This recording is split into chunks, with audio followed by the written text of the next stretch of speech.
By middle age, Leo Tolstoy seemed to have the recipe for a great life.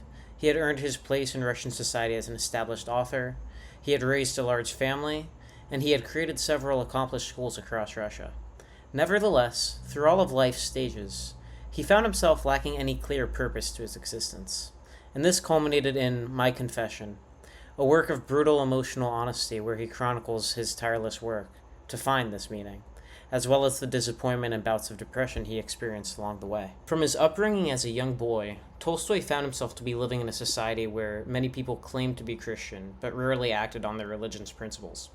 In other words, he saw that they treated the religious instruction they were given at a young age as a stagnant force, where they thought that by just being aware of Scripture, they followed it, when in actuality they had to live by example if they truly wanted to emulate their religion's morals. This is a similar realization that Aristotle had in the Nicomachean Ethics, which is that one doesn't simply become virtuous by learning about virtues and how they work. Instead, they must actively incorporate virtues into their personal lives, consistently practicing them and perfecting their character in the process.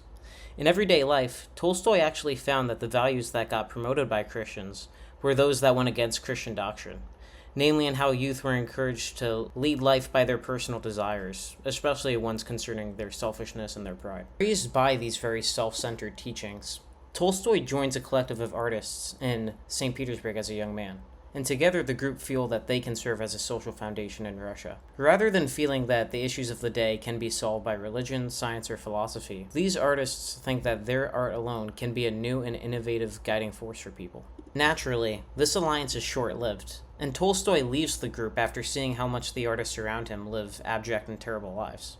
He finds that, in their insistence that their art can suss out a meaning to life, they create a lot of infighting and deep misery amongst each other, and are condemned to unhappiness. The author then tries to carve out his own meaning to life in a much more solitary sense by teaching peasant youth and raising a family. But, just as with before, he realizes that he assumes a higher position over his students and children, while not exactly knowing the deeper purpose of what he is teaching. By the time he reaches middle age, Tolstoy finds that, in living life with this very individualist mindset, he cannot find any universal purpose in any of his activities, and that life is inherently meaningless for this reason.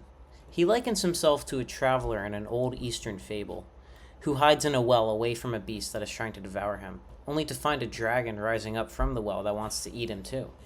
Stuck between two monsters, the traveler holds on to a bush that is being slowly bitten away at by mice. Now faced with the inevitability of death and nothingness, the traveler no longer finds the honey on the bush satisfying. From Tolstoy's perspective, the honey that once satisfied him with life's mysteries were his family and art. But when confronted by the inherent pointlessness to everything, he can no longer find salvation in what once was a comfort. With him writing, "The reflection of life in poetry and art of all kinds gave me joy, and I enjoyed watching life through the mirror of art. But when I began to search for the meaning of life, when I began to feel the necessity of living, I found this mirror either unnecessary, superfluous, and ridiculous, or tormenting." With this outlook being inescapable, the author spirals into a deep depression and begins to contemplate suicide. Wanting to be talked out of self-destruction, Tolstoy scavenges all branches of knowledge to see how they can answer questions like, why do I live life? Or, what can I make out of my life? He finds the natural sciences to be futile in this approach because, while they share lots of knowledge about the inner workings of organisms and the universe, they do not answer eternal questions about life's meaning, other than to say that humans are a part of this process.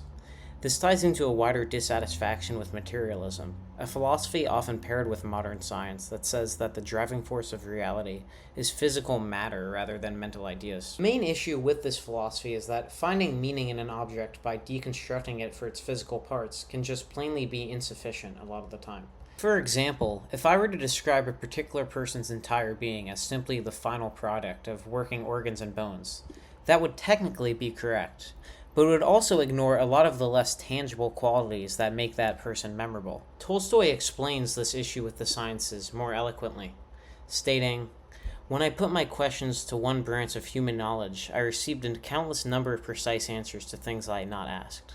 The chemical composition of the stars, the movement of the sun towards the constellation Hercules, the origins of the species and of man, the form of infinitely tiny atoms, the fluctuations of infinitely small and imponderable particles of ether. But the only answer this branch of knowledge provided to my questions concerning the meaning of life was this: You are that which you call your life. You are a temporary, incidental accumulation of particles. You are a randomly united lump of something. The lump will disintegrate and the fermentation will end, together with all your questions. As Tolstoy describes it, this is an intrinsically self-defeating outlook to have on one's existence, and by trying to calculate all the facets of one's life to their physical matter, it ruins key elements of life that are better left not quantified. When reading speculative philosophy, Tolstoy finds that there isn't a sufficient answer to the meaning of life there either, with there instead being a broad theme that the universe is too complex to discern this ultimate truth, and people only experience it upon death. This can be traced to its early origins in the Platonic dialogue The Phaedo, where Socrates is awaiting execution and takes a more hopeful view of death and the afterlife. This is because, in the Greek thinker's view, people who follow vices are only concerned with the base pleasures and desires of the human body, which perish at the end of one's lifetime, while those who follow virtues or morals are concerned with perfecting their soul and their character, which lives on forever after the body perishes. Since all virtues and the people that follow them strive for truth and the good it produces above all else, their souls will access this truth in totality once their mortal life ends, creating an afterlife that is infinitely pleasant and removed from the temptations of the body. The impossibility of attaining meaning in one's physical life manifests itself much more pessimistically in the work of Arthur Schopenhauer, who states that the nature of the universe is will, which is an unconscious force focused on perpetuating itself forward. When this will that prolongs itself disappears, so too does the universe, and all that is left is nothingness.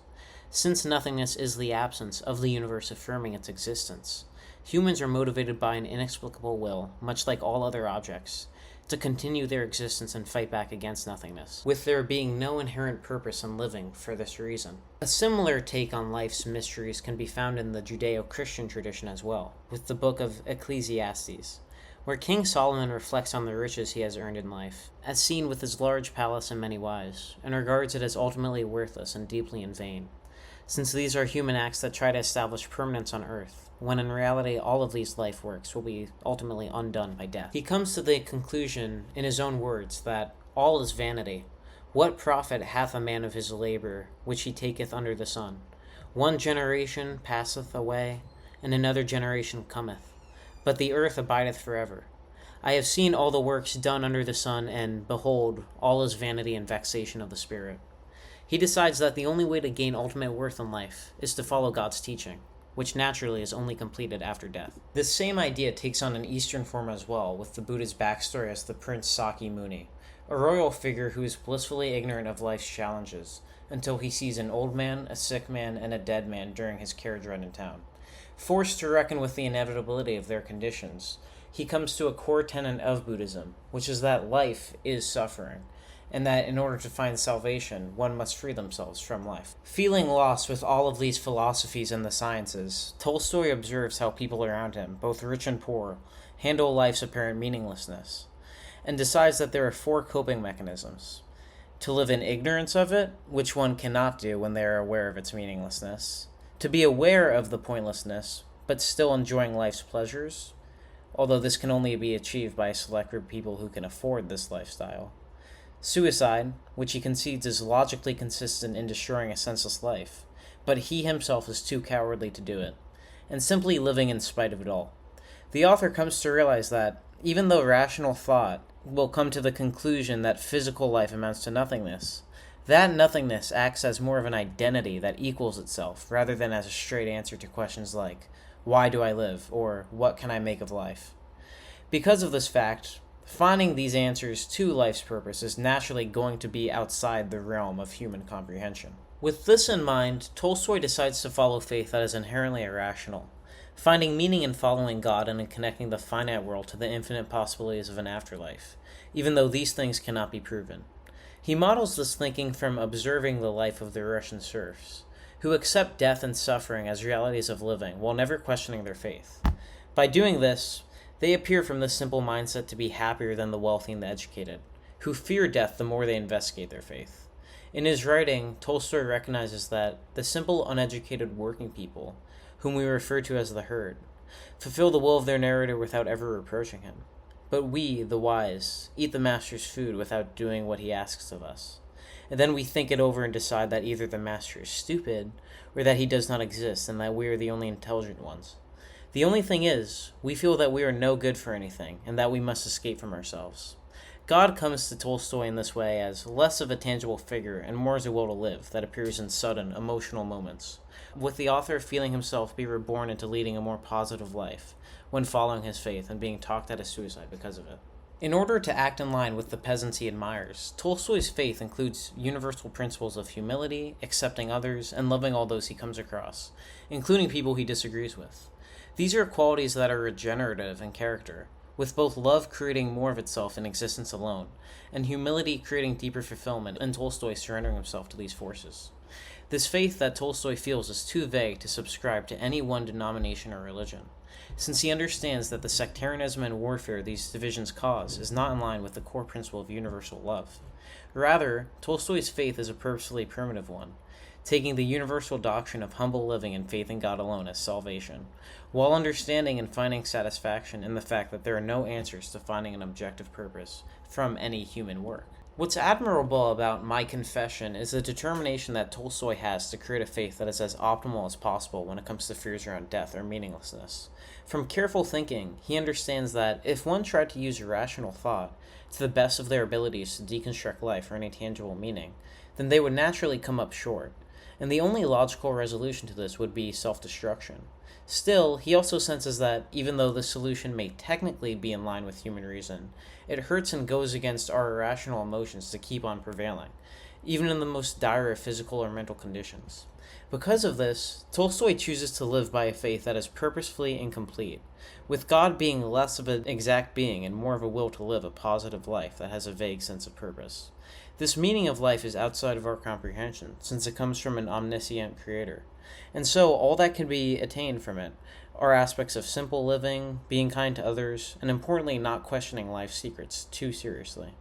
These ideals, and the language that Tolstoy ascribes to them, are inherently self-fueling, since the core tenet of serving an objective purpose not fully known to humankind gives us a sense of duty that cannot be investigated too closely and damaged. That is why Tolstoy's faith openly rejects organized religion, since he understands that trying to create an intricate system around faith in God creates anxiety and conflict over whether or not one is following the correct meaning of life. Tolstoy's outlook on life is not meant to carve out a careful moral compass, but rather to achieve an inner peace that encourages humans to do good unto others and strive forward to reach something in life, even if we will never fully know what that something is.